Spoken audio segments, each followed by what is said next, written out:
الحمد لله والصلاة والسلام على خير خلق الله وعلى آله وصحبه أجمعين أما بعد أعوذ بالله من الشيطان الرجيم ومن يؤمن بالله يهدي قلبه والله بكل شيء عليم اللهم علمنا ما ينفعنا وانفعنا بما علمتنا وزدنا علما. محترم دینی بھائیوں، السلام علیکم ورحمۃ اللہ وبرکاتہ.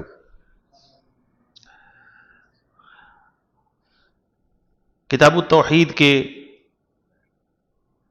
اس اہم درس میں جو ہمارا آج کا موضوع ہے وہ ہے اللہ تعالیٰ کی تقدیر پر صبر کرنا ایمان باللہ کا حصہ ہے. صبر ایک اہم عبادت ہے،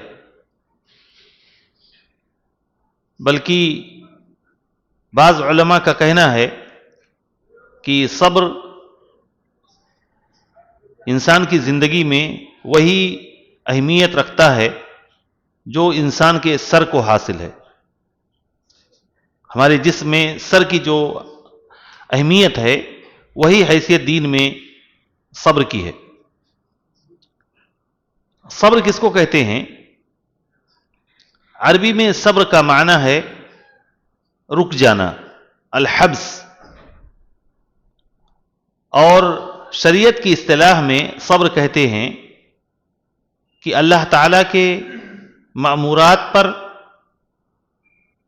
اور اس کے منہیات پر، اسی طرح سے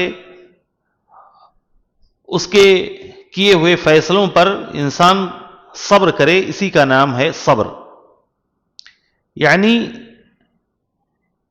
فرائض پر انسان صبر کرے، حرام چیزوں پر انسان صبر کرے اور مصیبتوں پر صبر کرے. انہی تین چیزوں کے مجموعے کا نام ہے صبر.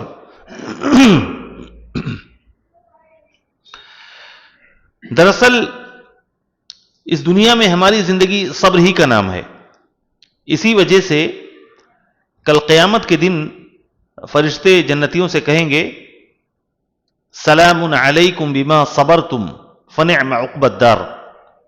سلام علیکم بما صبرتم، تم پر سلامتی ہے تمہارے صبر کے بدلے میں.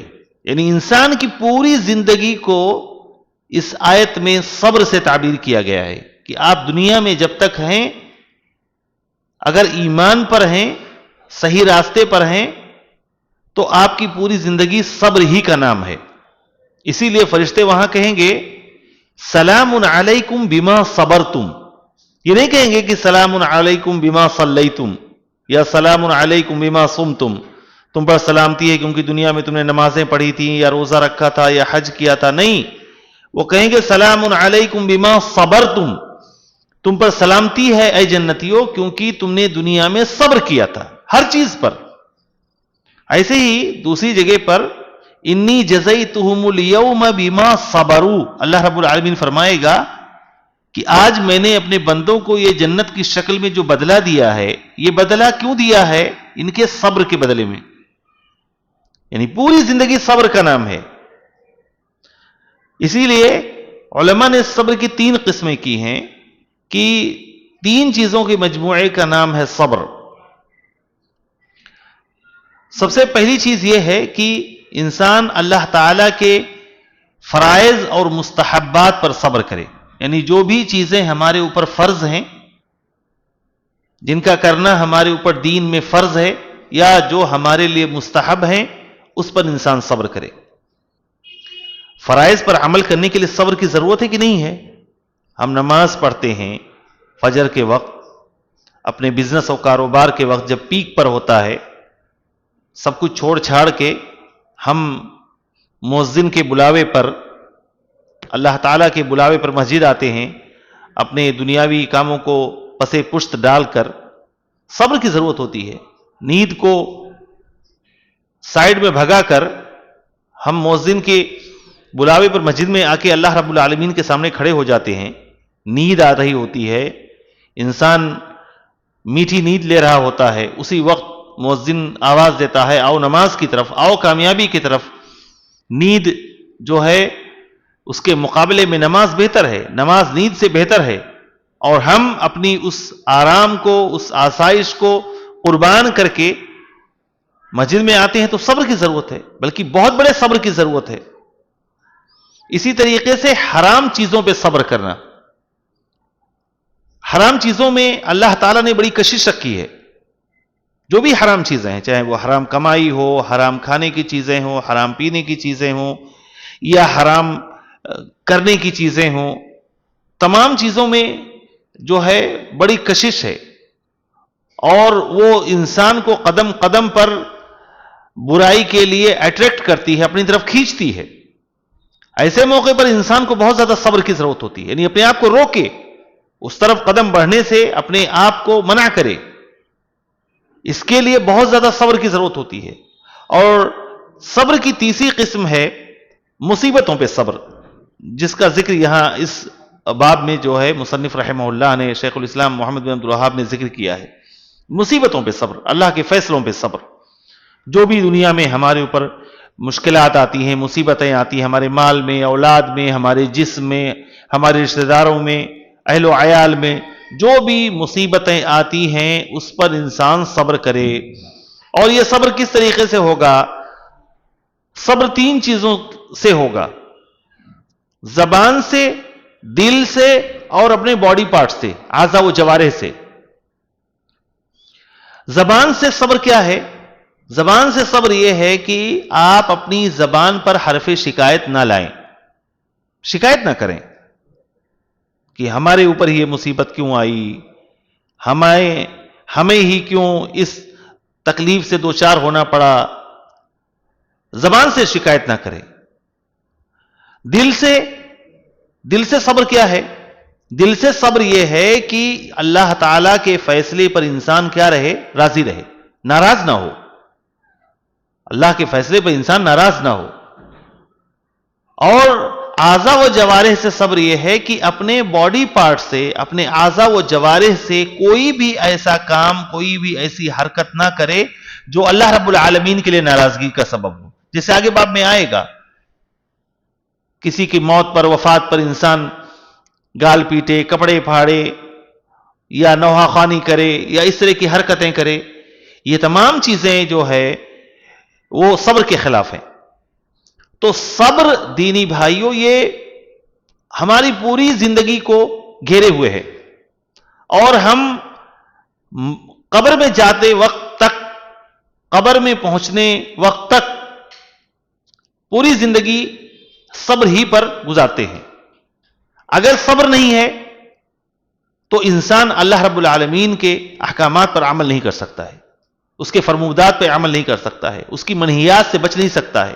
اس کے لیے انسان کو بہت زیادہ صبر کی، پیشنس کی ضرورت ہے کہ وہ اپنے آپ کو کنٹرول کرے اور کوئی بھی ایسا کام نہ کرے جس سے اللہ رب العالمین ناراض ہو۔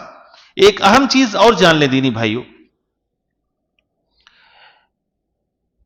جب بھی کوئی مصیبت آتی ہے تو اس میں دو پہلو ہوتا ہے۔ ایک ہے اللہ رب العالمین کا کام، اور دوسرا ہے جو تکلیف اور مصیبت انسان پر آئی ہوئی ہے۔ مثال کے طور پر اللہ تعالیٰ بیمار کرتا ہے، بندہ بیمار ہوتا ہے۔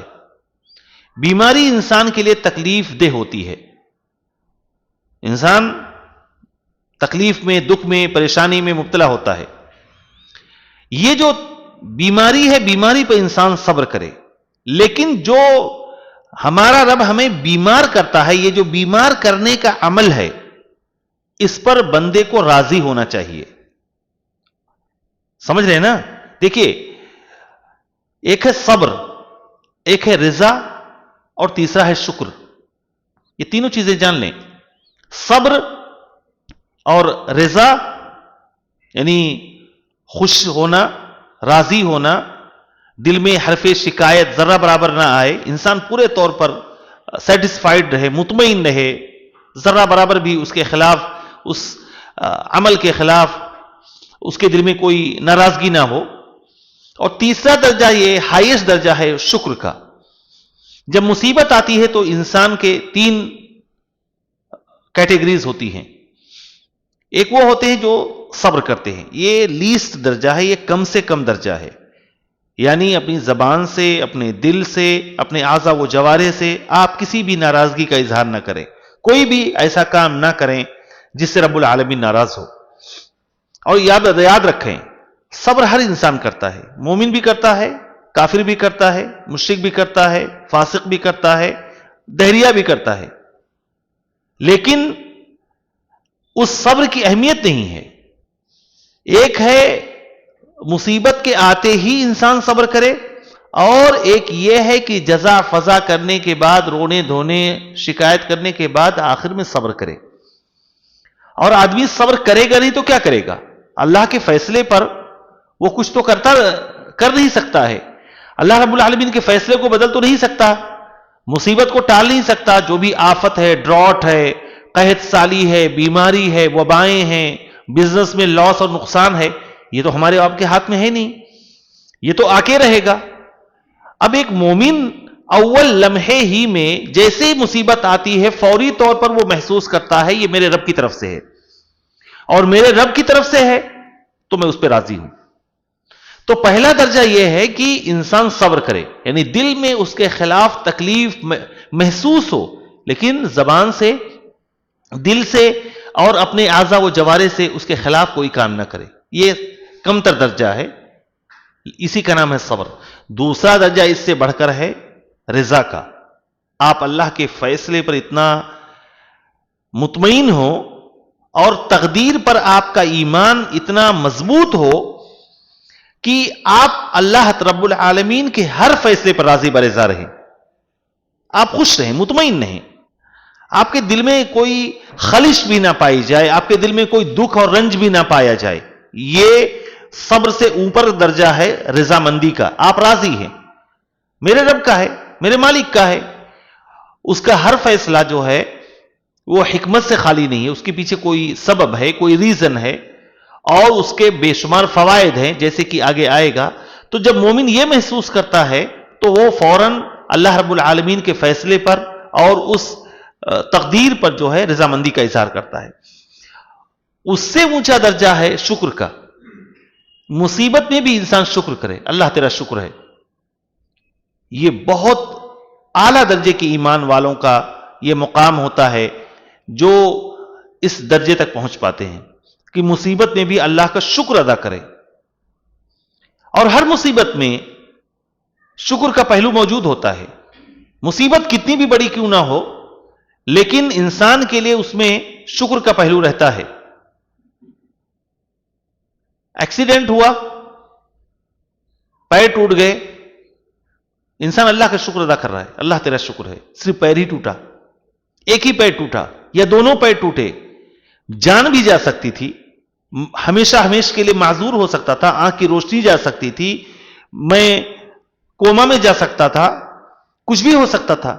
انسان اس مصیبت کو ہیچ سمجھے، ہلکا سمجھے اور اللہ رب العالمین کا شکر ادا کرے۔ اولاد چھن جائے، انسان اللہ رب العالمین کا شکر ادا کرے، اللہ تو نے ایک ہی اولاد دی ہے، اتنی ساری اولادیں مجھے دی ہیں، اتنی ساری نعمتیں دے رکھی ہیں، اگر اس کے مقابلے میں ایک نعمت تو نے لے ہی لی، یہ تیرا دیا ہوا عطیہ تھا، تیری نعمت تھی، تیرا احسان اور فضل تھا، تو نے لے لیا، شکر ہے، تیرا شکر ہے ہر حال میں۔ اس پہلو سے انسان اور مومن جب سوچے گا تو کبھی بھی اللہ رب العالمین کے فیصلوں پر، مصیبتوں پہ ناراض نہیں ہوگا۔ یاد رکھیں، دیکھیے ایمان کے 6 رکن ہیں، ایمانیات کے 6 رکن ہیں، اس میں تیسرا جو ایمان کا رکن ہے وہ تقدیر پر ایمان ہے۔ تقدیر پر ایمان کس چیز کا نام ہے؟ تقدیر پر ایمان کا نام ہی یہ ہے کہ اس کائنات میں جو کچھ بھی ہو رہا ہے وہ پہلے ہی سے مقدر تھا، اللہ رب العالمین کے علم میں تھا، پھر اللہ نے اپنے علم کے مطابق اس کو لکھ دیا ہے، لوح محفوظ میں لکھا ہوا، جو کچھ بھی، ایک پتا بھی جو ہلتا ہے زمین میں، جو کچھ بھی ہو رہا ہے سمندر کے اندر، جو بھی لہریں اٹھ رہی ہیں، وہ تمام چیزیں اللہ رب العالمین نے لوح محفوظ میں لکھ رکھا ہے، کچھ بھی اس کائنات میں نہیں ہے جو اس نے لکھ نہیں رکھا ہے۔ اور تیسرا درجہ یہ ہے کہ لکھنے کے بعد اللہ رب العالمین جب چاہتا ہے تو چوتھا درجہ ہے وہ چیز پیدا ہو جاتی ہے، رب العالمین اس کو پیدا کر دیتا ہے۔ جب ہمارا یہ عقیدہ ہے کہ کتب اللہ مقادیر الخلائق قبل ان يخلق السماوات والارض ب50 الف سنہ وكان عرشه على الماء، اللہ نے زمین اور آسمان کی پیدائش سے پہلے تمام مخلوق کی تقدیر لکھ دی ہے۔ زمین اور آسمان کی پیدائش سے پہلے، ہماری آپ کی پیدائش نہیں، زمین اور آسمان کی پیدائش سے پہلے ہر چیز کے بارے میں لکھ دیا ہے، اور اللہ رب العالمین کا عرش اس وقت پانی پر تھا۔ تو جب پہلے سے کوئی چیز لکھ دی گئی ہے، اور یہ ایک مومن کے لیے بہت زیادہ حوصلے کا اور اس کے لیے صبر کا مقام ہوتا ہے، اس کے لیے ایک انکریجمنٹ ہوتا ہے، حوصلے کا مقام ہوتا ہے کہ جو کچھ بھی اس کی زندگی میں ہو رہا ہے، مصیبتیں تکلیفیں آتی ہیں، وہ فوراً اس کو اللہ کی طرف پھیر دیتا ہے۔ میرے رب نے لکھا ہوا تھا، میرے رب کا دیا ہوا فیصلہ، میرے کسی دشمن نے تو مجھے مصیبت میں نہیں ڈالا ہے، میرے کسی جانی اور ازلی دشمن نے تو مجھے یہ تکلیف نہیں دی ہے، میرے رب نے دیا ہے، میرے مالک نے دیا ہے، اس کو حق ہے، میں اس کا غلام ہوں، میں اس کا بندہ ہوں، اور مالک اپنے بندے پر جو چاہے وہ کر سکتا ہے۔ ہم دنیا میں اپنی مرضی سے آئے نہیں ہیں، سب سے بڑا اس کا فضل اور احسان ہے، وہ ہمیں دنیا میں لے کر آیا، وہ پیدا کیا، ہماری پیدائش میں ہمارا کوئی اختیار نہیں تھا۔ تو جب ہماری پیدائش میں ہم کوئی اختیار نہیں ہے، تو ہمارے اوپر جو کچھ بھی ہو رہا ہے اس پر بھی ہمارا کوئی اختیار نہیں۔ رب العالمین ہمیں جس حالت میں بھی رکھ رہا ہے، یہ اس کا فضل ہے، یہ اس کا کرم ہے، یہ اس کا انصاف ہے، اس کا عدل ہے۔ اس لیے بندہ کسی بھی حال میں اللہ رب العالمین کے فیصلے پر نالا نہیں ہوتا، شکوہ کنا نہیں ہوتا ہے، ناراض نہیں ہوتا ہے، اور یہی تقدیر جو ہے ایمان لانے کا مطلب ہے، تقدیر پہ ایمان لانے کا مطلب ہے، اور اسی کا نام ہے صبر، کہ انسان ہمیشہ رب العالمین کے فیصلے پر صبر کرے اور شکوہ شکایت نہ کرے۔ پہلی جو آیت اس باب میں ذکر کی گئی ہے، وَمَن يُؤْمِن بِاللَّهِ يَهْدِ قَلْبَهُ، یہ سورۃ تغابن کی آیت ہے۔ مَا أَصَابَ مِن مُصِیبَةٍ، جو کچھ بھی مصیبت تمہارے اوپر آتی ہے، فَبِإِذْنِ اللَّهِ، وہ اللہ کے حکم سے آتی ہے، اللہ کے ارادے اور مشیت سے آتی ہے۔ وَمَن يُؤْمِن بِاللَّهِ يَهْدِ قَلْبَهُ، اور جو اللہ پر ایمان رکھے گا، یعنی تقدیر پر، اللہ کی تقدیر پر جو ہمارے لیے مقدر کیا ہے اس پر ایمان رکھے گا، یہدی قلبہ، تو اللہ تعالیٰ اسے اس کے دل کو ہدایت نصیب فرمائے گا، ہدایت۔ اور یہ اللہ کا سب سے بڑا فضل ہوگا کہ جب آپ صحیح معنوں میں تقدیر پر ایمان لائیں گے، تو جب مصیبت آئے گی تو اللہ تعالیٰ آپ کو صحیح راستے کی طرف رہنمائی کرے گا، آپ کو ہدایت کی توفیق دے گا۔ آپ کوئی بھی ایسا کام نہیں کریں گے جو اللہ رب العالمین کے لیے ناراضگی کا سبب بنے۔ حضرت علقمہ جو مشہور تابعی ہیں، وہ کہتے ہیں کہ اس سے مراد وہ شخص ہے جسے دنیا میں کوئی تکلیف پہنچتی ہے تو وہ یہ سمجھ لیتا ہے کہ یہ مصیبت اللہ کی طرف سے ہے۔ اس آیت کا جو مطلب ہے یہدی قلبہ کا، اللہ تعالیٰ اس کے دل کو ہدایت نصیب فرمائے گا، اس کا مطلب یہ ہے کہ جب اس کے اوپر کوئی مصیبت تکلیف آتی ہے تو مومن فوراً یہ سمجھ جاتا ہے کہ یہ مصیبت اللہ کی طرف سے ہے، اور جب مالک کی طرف سے ہے تو ہمیں اعتراض کرنے کا کوئی حق نہیں ہے، کوئی حق نہیں ہے۔ ہمارے مال میں، اولاد میں، بال بچوں میں، بزنس میں، کاروبار میں کوئی بھی نقصان پہنچتا ہے یا ہماری مرضی اور خوشی کے خلاف کوئی کام ہوتا ہے تو ہم فوراً یہ بھانپ جائیں، یہ فوراً یہ احساس ہمارے دل میں جاگ جانا چاہیے کہ یہ سب کچھ اللہ تعالیٰ کر رہا ہے۔ آپ کسی کو بلیم نہ کریں، فلاں نے جادو کروا دیا، فلاں نے ایسا کروا دیا، ہمارے دشمن کی چال ہے، ہمارے فلاں کی چال ہے، نہیں، آپ فوراً اس کو سوچیں یہ رب العالمین کی طرف سے ہے۔ اب اس مصیبت کا سبب کوئی انسان بھی بن سکتا ہے، لیکن اللہ رب العالمین کی مرضی کے بنا، اس کے ارادے کے بنا تو کچھ بھی نہیں ہو سکتا ہے۔ لہٰذا جو کچھ بھی، اسی لیے جادو کے بارے میں اللہ تعالیٰ نے قرآن میں فرمایا ہے کہ وَمَا هُمْ بِضَارِّينَ بِهِ مِنْ أَحَدٍ إِلَّا بِإِذْنِ اللَّهِ، اللہ کی اجازت کے بنا وہ ہاروت اور ماروت جو جادو سکھانے آئے تھے، یہ جادو اللہ کے حکم کے بنا کسی کے لیے نقصان کا باعث نہیں بن سکتا تھا۔ جب تک اللہ نہ چاہے کوئی بھی مرض، کوئی بھی چیز انسان کے لیے مصیبت اور تکلیف کا باعث نہیں بن سکتی ہے۔ اللہ کے رسول صلی اللہ علیہ وسلم فرماتے ہیں اس حدیث میں، اثنتانی فی الناس ہما بہم کفر، دو چیزیں لوگوں میں ایسی پائی جاتی ہیں جو کفر ہے. کفر سے مراد بڑا کفر نہیں بلکہ چھوٹا کفر. علماء نے یہ قاعدہ بتایا ہے کہ اگر قرآن اور حدیث میں کہیں کفر بغیر الف لام کے آیا ہے، یعنی صرف کفر آیا ہے، الکفر نہیں، کفر، یہ قاعدہ یاد رکھیں، تو اس سے مراد چھوٹا کفر ہوتا ہے. جیسے ایمان کے مختلف درجے ہوتے ہیں، جیسے کہ راستے سے تکلیف دہ چیز کا ہٹا دینا بھی ایمان ہے نا. اماطۃ الاذى عن الطریق صدقہ. ایمان کی مختلف شاخیں اللہ کے رسول نے فرمائی ہیں کہ 70 سے زیادہ اس کی برانچز ہیں. سب سے اعلیٰ درجہ لا الہ الا اللہ کہنا ہے، اور سب سے ادنا درجہ راستے سے تکلیف دہ چیز کا ہٹا دینا ہے. تو آپ راستے سے تکلیف دہ چیز ہٹا رہے ہیں تو یہ بھی ایمان کا حصہ ہے. لیکن ایسا نہیں ہے کہ جو بھی شخص راستے سے تکلیف دہ چیز ہٹا رہا ہے وہ مومن ہے. کتنے غیر مسلم ہیں جو راستے سے تکلیف دہ چیز ہٹاتے ہیں. تو اصل ایمان جب تک نہیں پایا جائے گا تب تک یہ چھوٹا ایمان کا عمل کرنے سے کوئی مومن نہیں ہوگا. ایسے ہی جب تک کفر کا بڑا عمل انسان کے اندر نہیں پایا جائے گا تب تک چھوٹا کفر کرنے سے انسان کافر نہیں بنتا. اسی لیے یہ جو عمل ہے، اللہ کے رسول فرما رہے ہیں کہ دو چیزیں لوگوں میں ایسی پائی جاتی ہیں جو کفر کا سبب ہیں. کون سا؟ الطعن فی النسب. ایک ہے لوگوں کے نسب میں، خاندان میں طعن کرنا، نشتہ زنی کرنا خاندان پہ.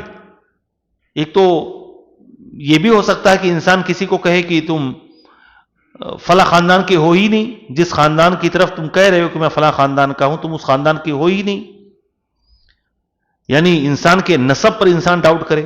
اور دوسرا یہ بھی ہو سکتا ہے کہ انسان کے خاندان پر کہ تمہارا خاندان بڑا گھٹیا ہے، بڑا نیچ ہے، یا تمہارے خاندان کے اندر تو یہ عیب پایا جاتا ہے. اس طرح یہ جاہلیت کی باتیں ہیں. اور دوسری چیز اللہ کے رسول نے فرمایا وَالنِّيَاحَ عَلَى الْمَيِّتِ، اور میت پر نوحہ خوانی کرنا. میت پر نوحہ خوانی یعنی ویل کرنا، ویل، آہو بکا کرنا، زور زور سے چلانا، میت کی خوبیوں کو بیان کر کر کے رونا، یہ صبر کے خلاف ہے. یہ صبر کے خلاف ہے. میت پہ رونا جو فطری طور پر ہو، جو فطری آنسو درد کی وجہ سے باہر آئیں، وہ مذموم نہیں ہے.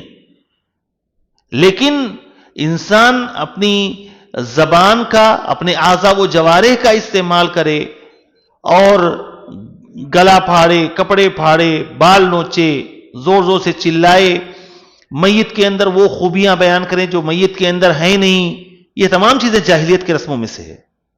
باقی فطری طور پر جانتے ہیں اللہ کے نبی صلی اللہ علیہ وسلم کے بیٹے ابراہیم کا جب انتقال ہوا تو اللہ کے نبی صلی اللہ علیہ وسلم کے آنکھ سے آنسو رواں ہو گئے.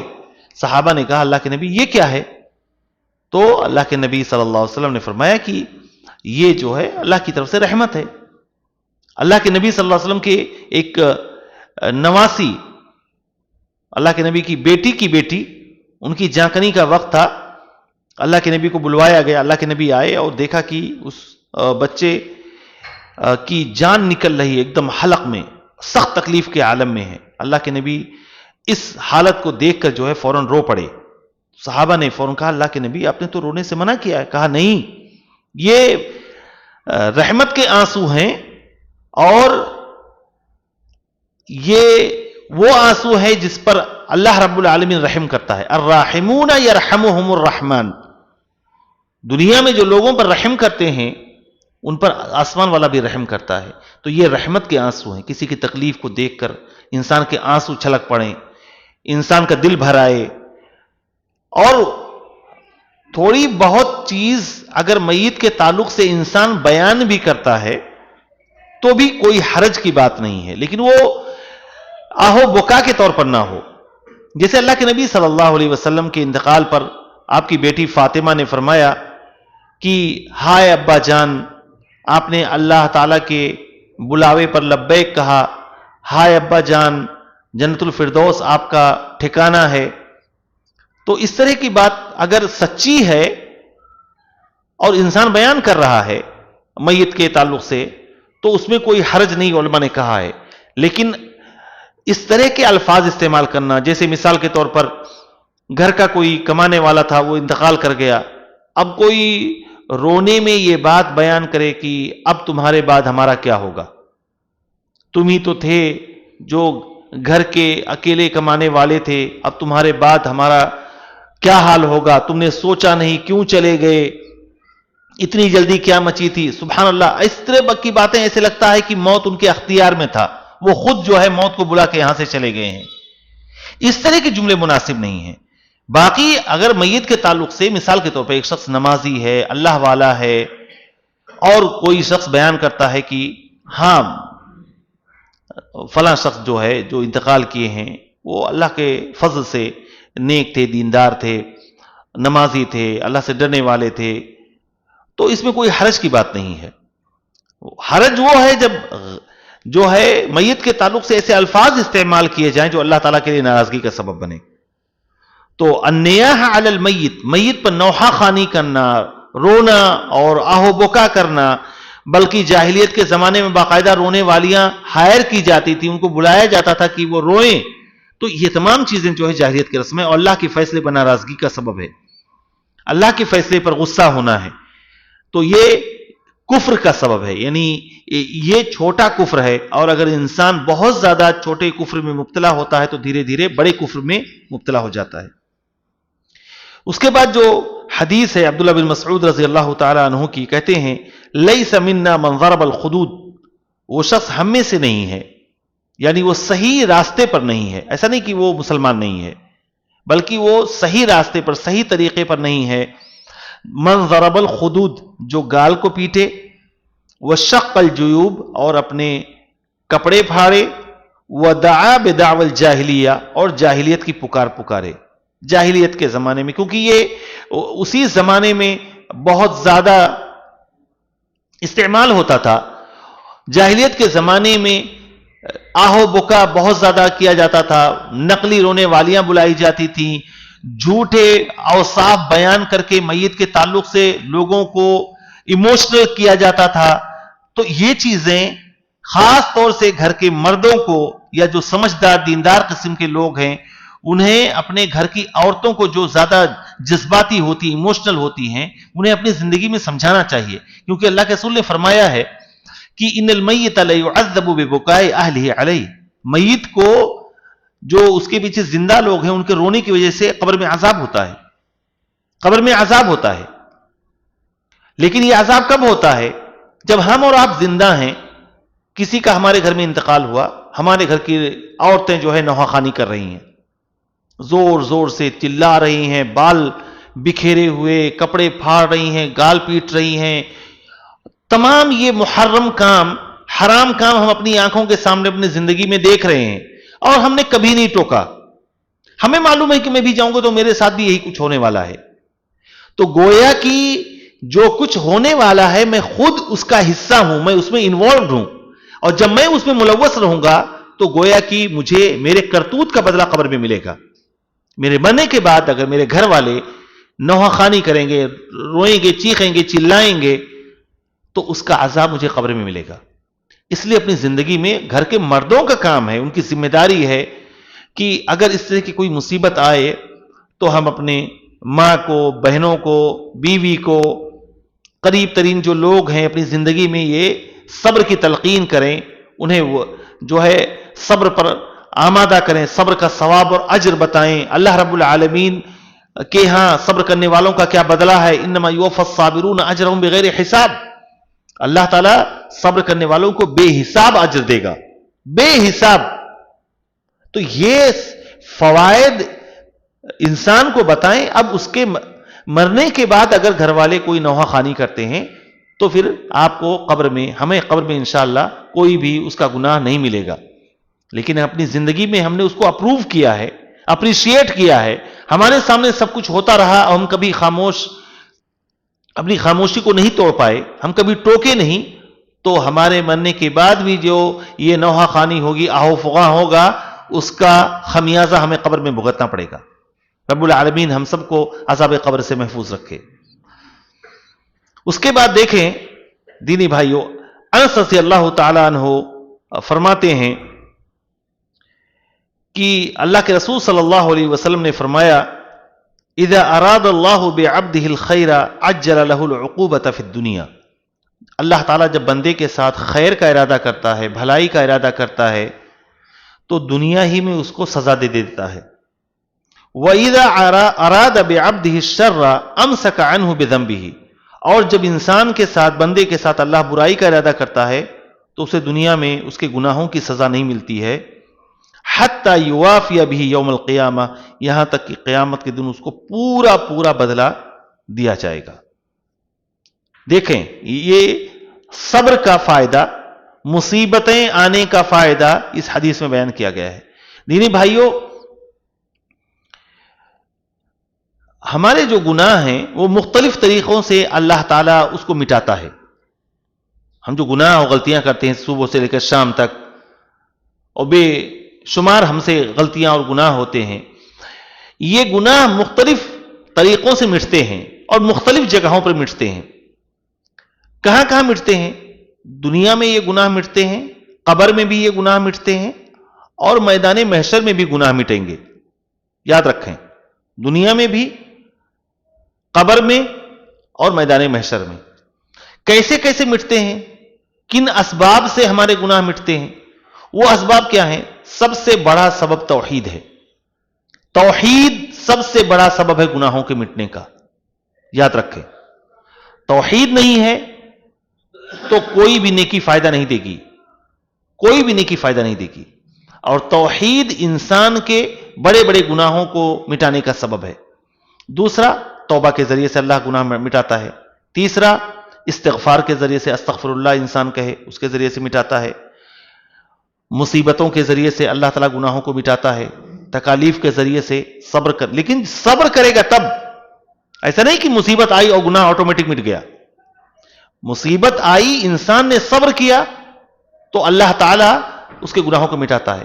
حدیث میں ہے کہ ایک مومن کو جو بھی چھوٹی بڑی مصیبت آتی ہے، یہاں تک کہ مومن تھکتا ہے، جو تھک جاتا ہے چلتے چلتے، کام کرتے کرتے جو تھک جاتا ہے، یہاں تک کہ اس کے پیر میں ایک کانٹا بھی چبھتا ہے، تو اللہ تعالیٰ اس کے گناہ کو مٹاتا ہے.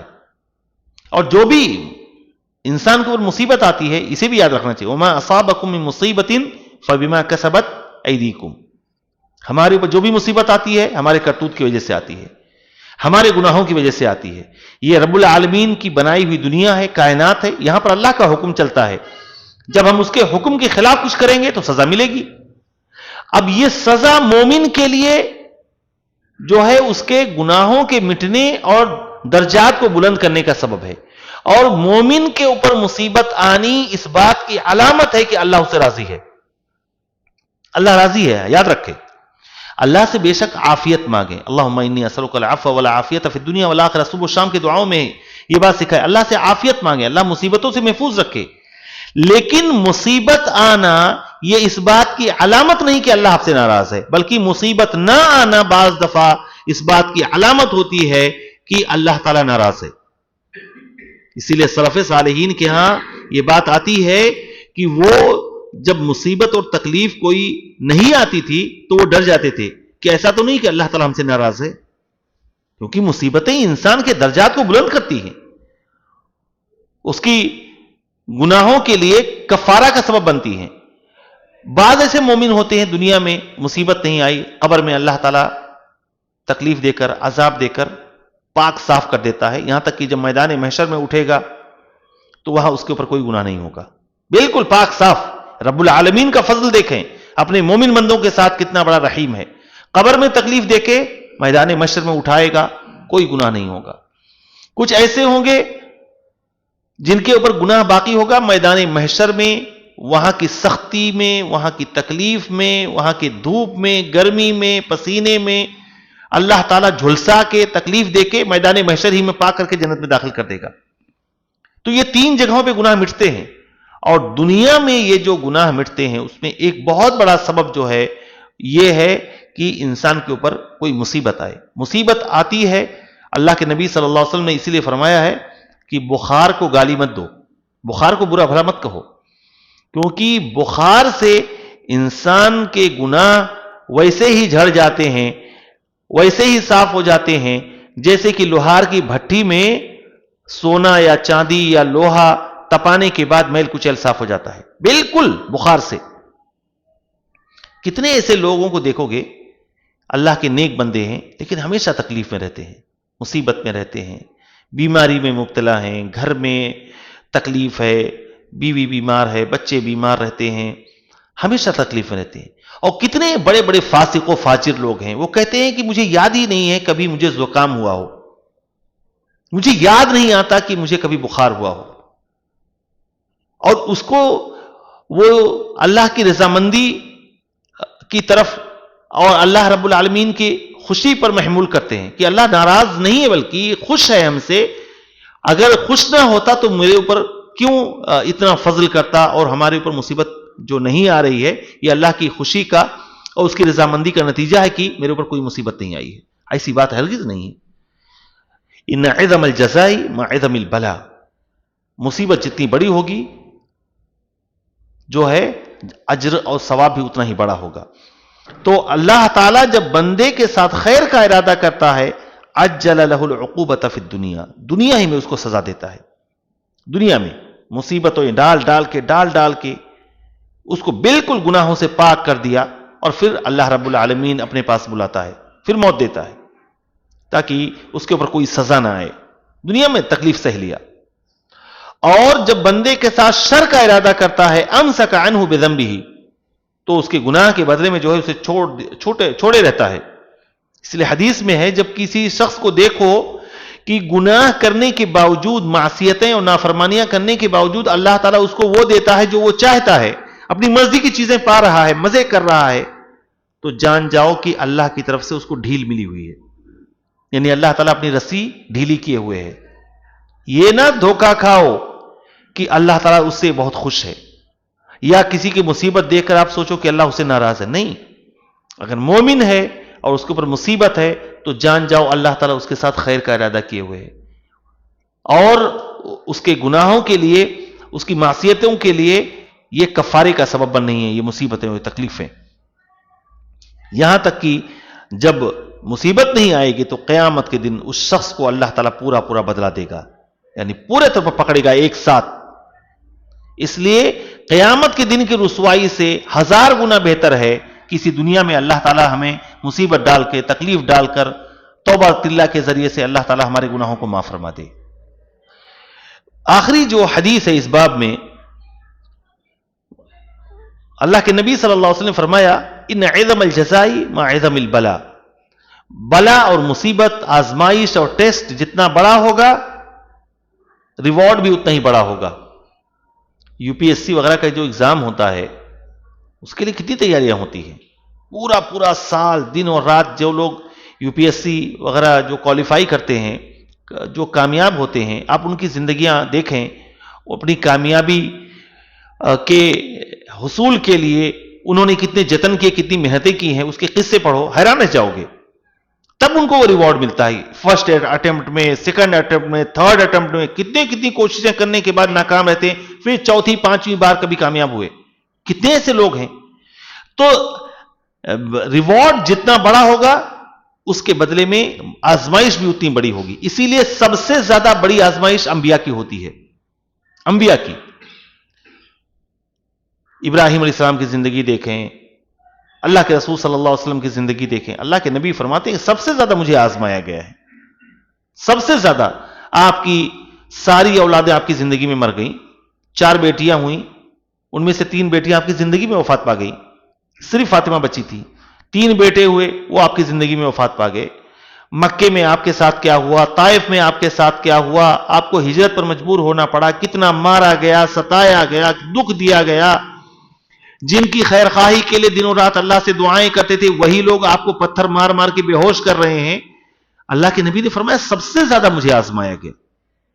موسیٰ علیہ السلام کی زندگی دیکھیں، شعیب علیہ السلام کی زندگی دیکھیں، سارے انبیاء کی، جتنا قد بڑا ہوگا آزمائش بھی اتنی بڑی رہے گی۔ اس لیے کبھی بھی کسی کی مصیبت پر کوئی مسلمان مومن بندہ، توحید پر چلنے والا بندہ اگر تکلیف میں ہو تو آپ ہنسو نہیں، اور یہ نہ سوچو کہ اللہ اس سے ناراض ہے، بلکہ یہ جاننا چاہیے اللہ اس سے خوش ہے اور اللہ تعالیٰ اسے دنیا ہی میں پاک کرنا چاہتا ہے، اس لیے یہ مصیبت اس کے اوپر ڈالا ہے۔ اور جس کے اوپر مصیبت آئے فوری طور پر اس کو یہ سمجھنا چاہیے کہ رب العالمین کی دی ہوئی مصیبت ہے، مجھے اس موقع پر ایسا رویہ اپنانا چاہیے کہ ہمارے سارے گناہ جو ہے وہ مٹ جائیں، سارے گناہ مٹ جائیں۔ اذا احب قوما ابتلاہم، اللہ جب کسی بندے سے محبت کرتا ہے تو اس کو آزماتا ہے، ٹیسٹ کرتا ہے۔ کسی کو چھوڑے ہوئے ہے تو سمجھ جاؤ کہ اللہ تعالیٰ اس رسی دراز کیے ہوئے، جاؤ، اس سے کوئی مطلب نہیں ہے۔ انسان اپنے جس بچے سے اپنے محبت کرتا ہے، اس کے اندر ٹیلنٹ دیکھتا ہے، خوبیاں دیکھتا ہے، تو اس کے اوپر خصوصی توجہ دیتا ہے، اور جو ناکارہ اور نااہل ہو جاتا ہے اس سے آنکھ پھیر لیتا ہے، جا جو دل کہے جہاں مر۔ یہ نوبت جب آ جائے تو اس کا مطلب یہ نہیں کہ باپ نے جو ہے اس کو آزادی دے دی ہے کہ جو چاہے کر، نہیں، اس سے منہ پھیر لیا ہے، آنکھ پھیر لی ہے، اس سے کوئی مطلب نہیں رکھا ہے۔ رب العالمین کا یہی مطلب ہے کہ جب کسی بندے سے محبت کرتا ہے تو اس کو آزماتا ہے، ٹیسٹ کرتا ہے۔ اب اس آزمائش میں فمن رضی فلہ الرضا، اگر اس آزمائش میں، اس ٹیسٹ میں آپ اللہ کے فیصلے پر راضی ہیں، غریبی پر راضی ہیں، تنگ دستی پر راضی ہیں، بیماری پر راضی ہیں، دکھ تکلیف پر راضی ہیں، تنگی پر راضی ہیں، فلہ الرضا، تو اللہ بھی اس سے راضی ہوگا۔ ومن سخط فلہ السخط، اور جو اللہ کے فیصلے پر ناراضگی دکھائے گا، زبان سے، عمل سے، دل میں جو ہے اس کے خلاف انتہائی غصہ پایا جائے، مجھے ہی کیوں پایا تھا، میرے اوپر ہی کیوں مصیبت آئی، پوری دنیا بھری پڑی ہے، میں تو نمازی بھی ہوں، اس کے باوجود میرے اوپر کیوں مصیبت آ رہی ہے، فلاں تو بھول کے بھی پچھم کی طرف سجدہ نہیں کرتا ہے، پھر بھی دیکھو کہ نمازے جا رہا ہے۔ یہ وہ جملے ہیں جو بعض دفعہ انسان کے لیے کفر اکبر کا سبب بنتے ہیں۔ یاد رکھیں، اللہ کے رسول نے فرمایا ہے کہ بندہ اپنی زبان سے ایک کلمہ، کوئی بات کہتا ہے، وَلَا يُلْقِي لَهَا بَالًا، اور انسان اس جملے کی پرواہ نہیں کرتا ہے کہ میں اتنی اچھی بات کہا ہوں، اس جملے کے سبب وہ جنت میں چلا جاتا ہے۔